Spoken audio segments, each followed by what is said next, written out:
Power is a poison. It's a venom that seeps into the soul, twisting ambition into a grotesque madness, and turning loyalty into a loaded weapon.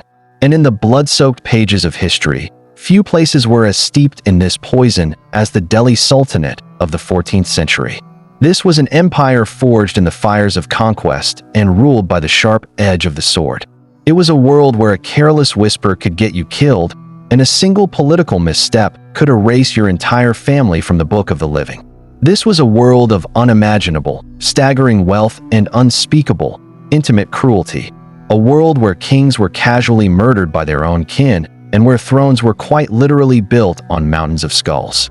But even in this brutal landscape, one story stands out. It's a story so extreme, so shocking, it almost feels like a myth. It's the story of a man who began with absolutely nothing. A man who was not born to royalty, but was bought and sold like cattle. A slave. Yet, through a terrifying combination of sheer force of will, diabolical cunning, and a capacity for violence that shocked even his most hardened contemporaries, he climbed to the very pinnacle of power. He became the master of the very empire that had once enslaved him. What does it take to drive a man to skin his former master's son alive?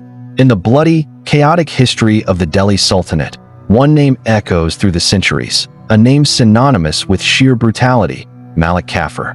For 35 days, this former slave held an entire empire in a grip of pure, unadulterated terror. He blinded princes, he murdered his rivals, and he ruled through a child puppet, all to secure a throne he was never, ever meant to have. His reign was a brief, explosive nightmare from which the Sultanate would never truly recover. But the most horrifying legend attached to his name, the single act that would cement him as a monster in the memories of men, is the tale of a royal heir being flayed alive. Here on Chronicles of Old Tales, we are going to investigate this horrifying legend and uncover the shocking truth behind the slave who terrified an empire. This is the story of the servant who became the master, only to unleash a hell of his own making. To understand a monster, you must first understand the cage that created him. And the Delhi Sultanate at the turn of the 14th century was no place for the faint of heart. It wasn't a land of chivalry and honor. It was the violent epicenter of a geopolitical storm. It was an empire of staggering contrasts, a beacon of immense wealth and breathtaking culture that lived under the permanent, looming shadow of total annihilation. From the vast, cold steppes of Central Asia, a relentless threat loomed: the Mongols. For decades, their hordes had descended upon India like a recurring plague, driven by an insatiable thirst for plunder and conquest. They were a constant, terrifying nightmare that the sultans of Delhi had to face year after year. This existential threat demanded constant vigilance, a powerful, merciless military, and a leader with ice flowing through his veins. That leader was Sultan Alauddin Khilji. Alauddin was both the architect of the Sultanate's golden age and its greatest tyrant. He was a man of boundless ambition and chilling pragmatism, a military genius who had expanded the empire's borders further than ever before. His armies had marched south, deep into the Deccan Plateau, conquering ancient kingdoms and hauling back treasures that beggared all belief. The unimaginable wealth of the south flowed into Delhi, turning it into one of the most magnificent, glittering cities on earth. But this empire was built on a foundation of pure fear, and Alauddin was its chief enforcer. This was a man who had clawed his way to power through the ultimate act of betrayal. He had murdered his own uncle and father-in-law, the previous Sultan Jalaluddin, in a cold-blooded ambush, feigning a loyal embrace before giving the signal for his assassins to strike him down.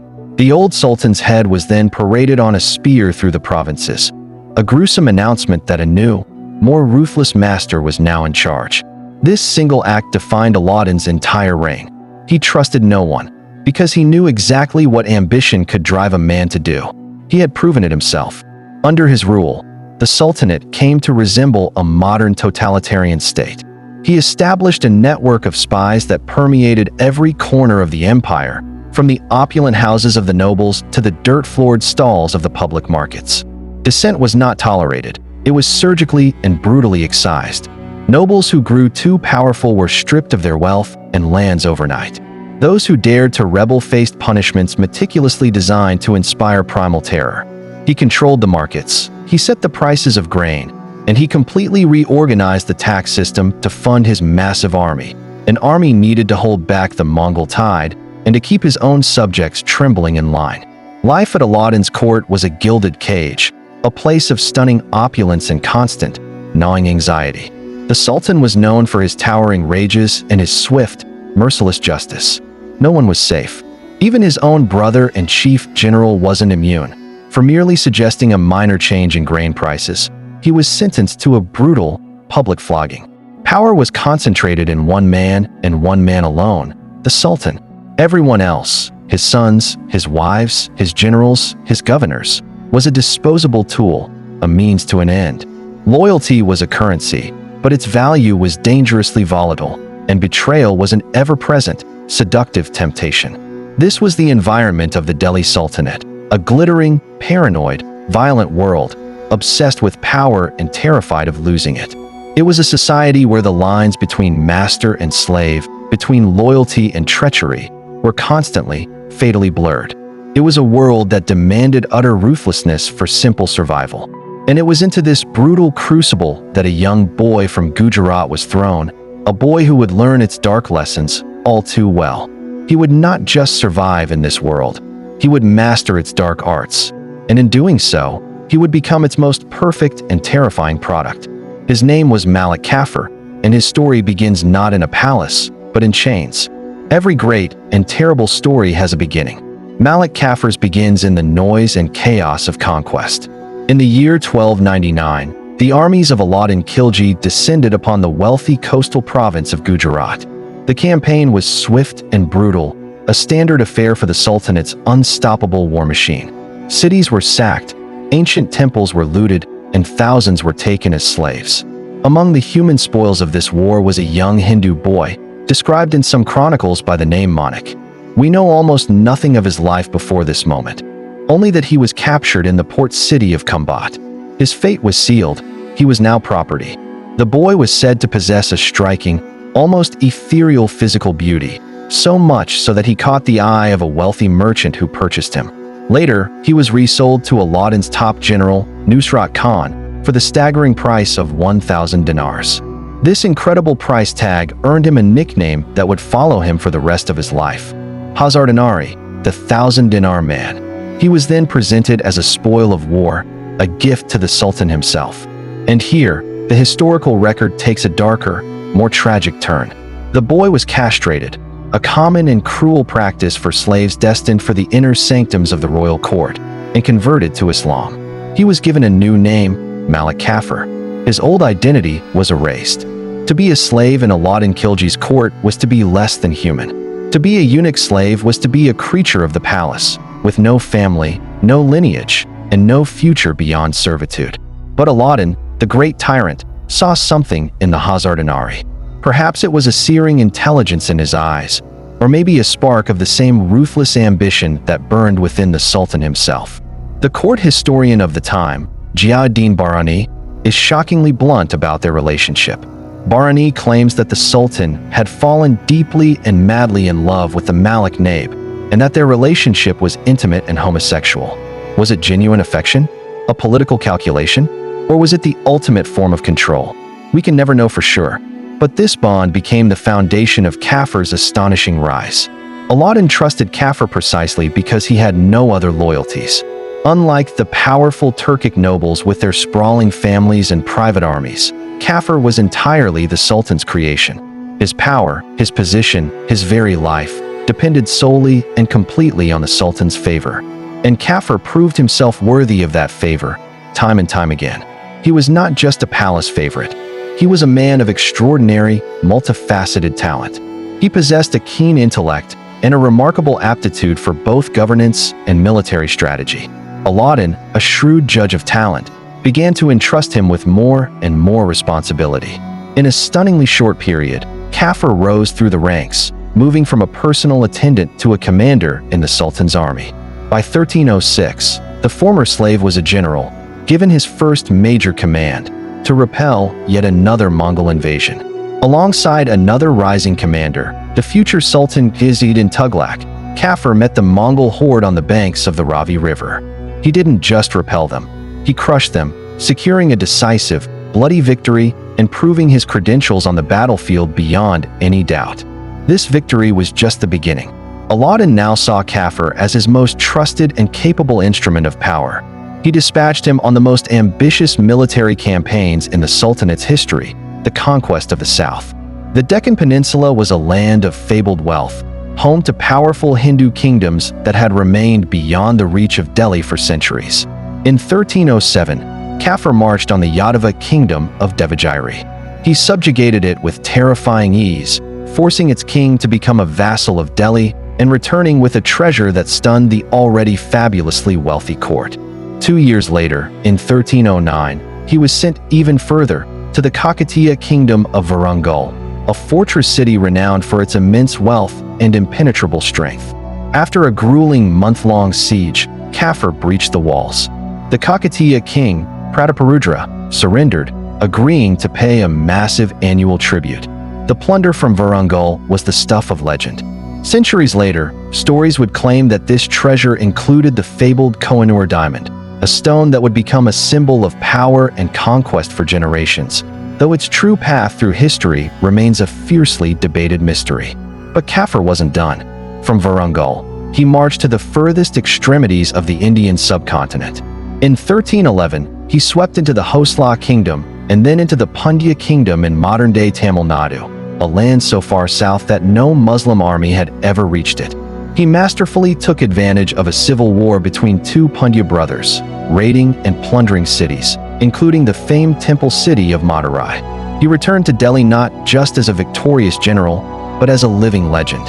He had brought the entire Indian subcontinent, from the Himalayas to its southern tip, under the suzerainty of the Delhi Sultanate.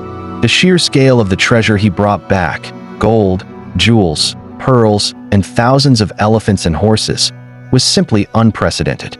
The slave boy from Gujarat was now Malik Kafur, the deputy of the empire, the second most powerful man in the Sultanate. He commanded armies, he governed provinces, and he held the absolute trust of the most powerful and feared monarch in India. He was a living testament to the strange, brutal meritocracy of Aladdin's court, where a man could rise based on talent and loyalty alone.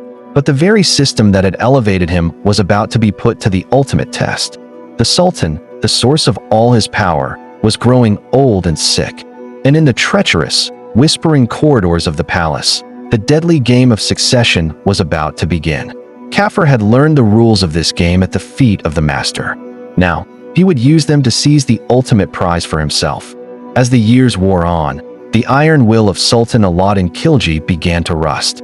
The formidable monarch who had terrorized his enemies and subjugated a subcontinent was now a frail old man. His body was racked by illness, likely edema, and his mind grew clouded by paranoia and dementia. The chroniclers of the time describe a man losing his memory and his senses, prone to terrifying fits of rage, and increasingly detached from the affairs of state. The absolute center of power, once a blazing sun, was now a collapsing star, and its imminent implosion threatened to tear the entire empire apart. And into this terrifying power vacuum stepped Malik Kafur. For years, he had been the Sultan's shadow, his most loyal and devoted servant. But as his master weakened, Kafur's ambition, long held in check by fear and necessity, began to fester. He saw his chance. The Sultan's illness had made him pliable, and his paranoia was a new weapon to be wielded. And Kafur, the Grand Master of court intrigue, began to play his deadly game. The primary obstacles standing in his way were the Sultan's own sons and the powerful nobles who supported them. The designated heir was Khizr Khan, the Sultan's eldest. He was a popular figure, married to the daughter of an influential and powerful noble named Alp Khan. Together, they represented the established order, the legitimate line of succession. To Kafur, they were not royalty, they were rivals. And rivals had to be eliminated. With the ailing Sultan as his captive audience, Kafur began to drip poison into the old man's ear. He painted Khizr Khan not as a loyal son, but as an impatient heir, conspiring with his powerful friends and eager for his father's demise. He fabricated tales of plots and conspiracies, whispering that Khizr Khan, his mother, and Alp Khan were plotting to poison the Sultan and seize the throne. In his clouded, paranoid state, Aladdin believed him. The man who had once trusted no one now trusted only the one man he absolutely shouldn't have. The purge began, swift and merciless. On Kafur's advice, Aladdin first had Khizr Khan stripped of his titles and banished from the capital to Umroha. But this wasn't enough for Kafur. He convinced the Sultan that the prince remained a potent threat, and soon, Khizr Khan was arrested and thrown into the grim, notorious fortress of Gwalior, a prison reserved for inconvenient royalty. Next, Kafur turned his attention to Alp Khan, the powerful father-in-law. Fearing his influence and military might, Kafur convinced Aladdin to summon the noble to the palace. It was a trap. Alp Khan was ambushed and executed on the spot. The Sultan's other sons, like Shadi Khan, were also rounded up, one by one, and imprisoned. In a matter of months, Malik Kafur had systematically dismantled the entire power structure of the Khilji family, using the Sultan's own authority as his weapon. The court could only watch in silent horror as the Hazardanari, the upstart slave, tore the royal family apart from the inside. He consolidated his control over the entire administration, appointing his own loyalists to key positions and ensuring the army's allegiance. By the first days of 1316, the Sultan was on his deathbed. Kafur was at his side, the undisputed master of the palace. On the night of January 4th, 1316, Sultan Aladdin Khilji died. The exact circumstances remain shrouded in mystery and suspicion. The court historian Barani writes that, according to some people, Kafur himself murdered the old man, smothering him with a pillow to hasten the inevitable. Whether he died by Kafur's hand or by his disease, the outcome was the same. The throne was vacant. Kafur moved with chilling speed and efficiency. The very next day, he convened a meeting of the most important nobles and officers of the court. There, he produced a document he claimed was the final will of the late Sultan. This will, almost certainly a forgery of his own creation, disinherited the imprisoned Khizr Khan and all of Aladdin's other adult sons. Instead, it named the Sultan's 6-year-old son, Shihabuddin, as the successor to the throne. And, most crucially, it named Malik Kafur as the regent, the de facto ruler of the Delhi Sultanate, until the boy came of age. He then had the young, terrified child brought out and placed upon the throne. The nobles, with their leaders dead or imprisoned and the army under Kafur's complete control, had no choice but to bow their heads. The Hazardanari had done it. The slave had become the kingmaker. He held the royal canopy, the ultimate symbol of sovereignty, and received the obeisance of the most powerful men in the empire. Through a brilliant and bloody campaign of manipulation, conspiracy, and murder, Malik Kafur had seized total control of the Delhi Sultanate. He was the master now, and his reign of terror was about to begin. With a child on the throne and the levers of power firmly in his hands, Malik Kafur unleashed a storm of brutality that would terrorize Delhi.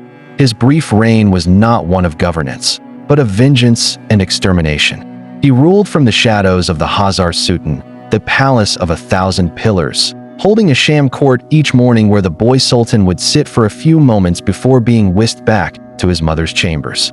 Once this hollow pageantry was over, Kafur would get down to his real work, securing his power by eliminating every last vestige of the family he had once served.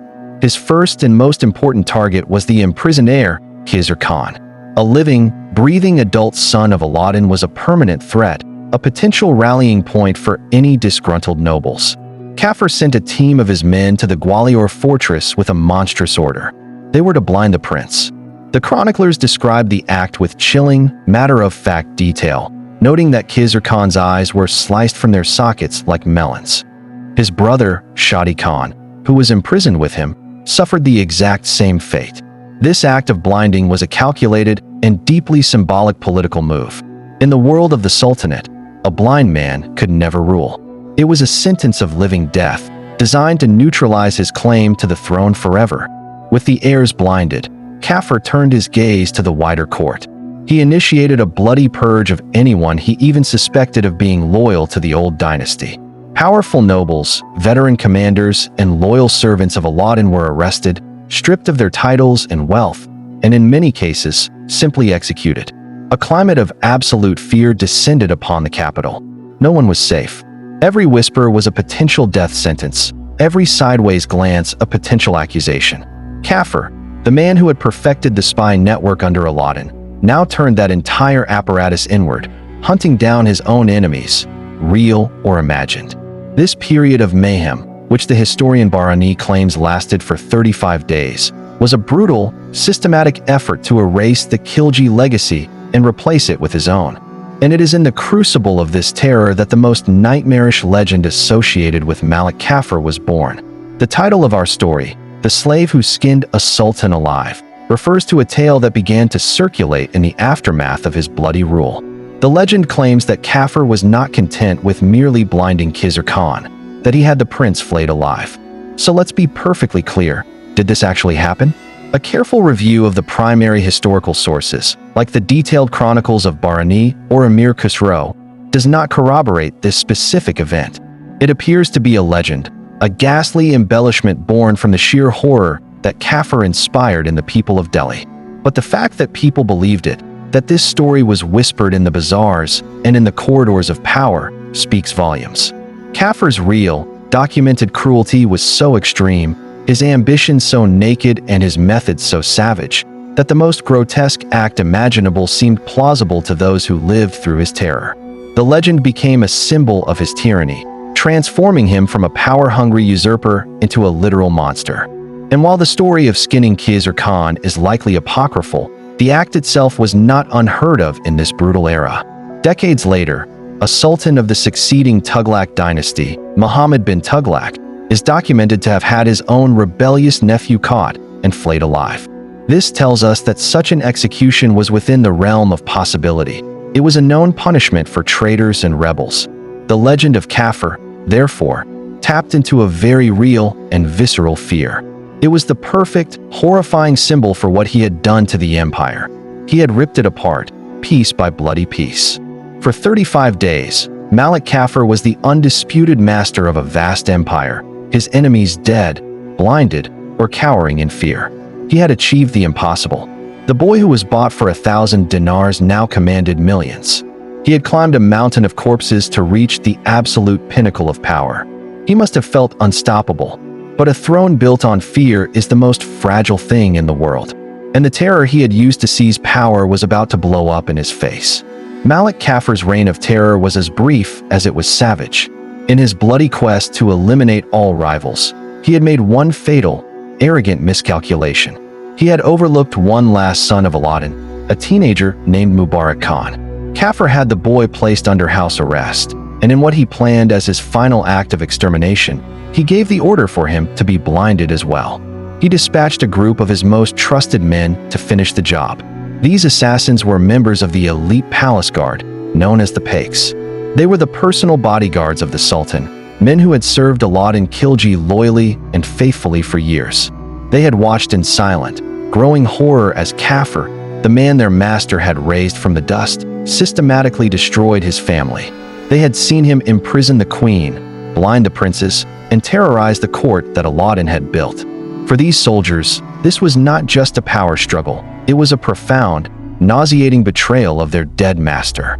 Their loyalty was to the salt of Aladdin, an oath of fealty, not to the ambitious eunuch who had usurped his throne. When the Pakes arrived at the prince's chambers to carry out the blinding, the young Mubarak Khan had one last, desperate card to play. He didn't beg for his life. He appealed not to their fear of Kafur, but to their loyalty to his father. He reminded them of their years of service, of the honors Aladdin had bestowed upon them. And then, he made them an offer. He ripped a jeweled necklace from his own neck and presented it to them, bribing the very men who had been sent to mutilate him. He promised them rewards and even greater honor if they would turn against the traitor who had defiled their master's legacy. It was the spark that lit the powder keg. The assassins, their loyalty already stretched to its breaking point, made their decision. They turned back from the prince's chambers and made their way directly to Malik Kafur's private quarters on the ground floor of the palace. They stormed past his personal guards and smashed their way into his room. Kafur, the man who had commanded vast armies and brought kings to their knees, was caught completely by surprise. The slave who had dreamed of becoming a sultan met his end on the floor of his bedroom, cut down by the swords of his master's loyal bodyguards. His bloody reign had lasted just 35 days. The terror was over. The next morning, the nobles freed Mubarak Khan. He initially acted as regent for his young, traumatized brother Shihabuddin, before inevitably deposing him and ascending the throne himself as Sultan Qutbuddin Mubarak Shah. And the assassins who had killed Kafur, the men Mubarak had promised to reward? In the cold, cynical world of the Sultanate, they were all summarily executed. Even loyalty, it seems, could get you killed.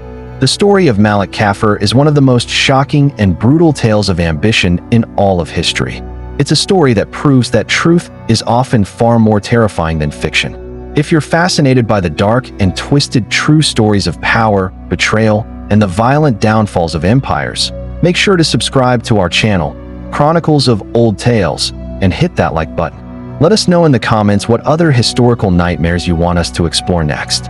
Malik Kafur's legacy is not that of a sultan. It is a chilling, timeless warning about the corrosive nature of unchecked ambition. His betrayal did not just lead to his own violent death, it shattered the very foundation of the empire he had helped build. His purge of the loyal Khilji nobles and the murder and mutilation of its princes created a power vacuum that destabilized the entire dynasty. The new Sultan, Mubarak Shah, ruled over a chaotic and fractured court. His own reign ended in disaster when he, too, was murdered just 4 years later by his own favorite, a man named Khusro Khan, another former slave who briefly seized the throne in a dark echo of Kafur's own ambition.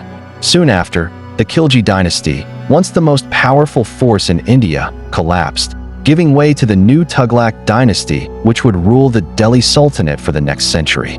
Malik Kafur, the slave who rose higher than anyone could have possibly imagined, ended up being the architect of his own master's ruin. He was a military genius who conquered half of India for his sultan, but his political games in Delhi led to the destruction of everything Aladdin had built.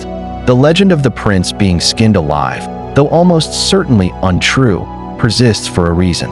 It persists because it captures the essence of his rule, a short, brutal, and horrifying vivisection of an empire, carried out by a man who was both its most brilliant servant and its ultimate destroyer.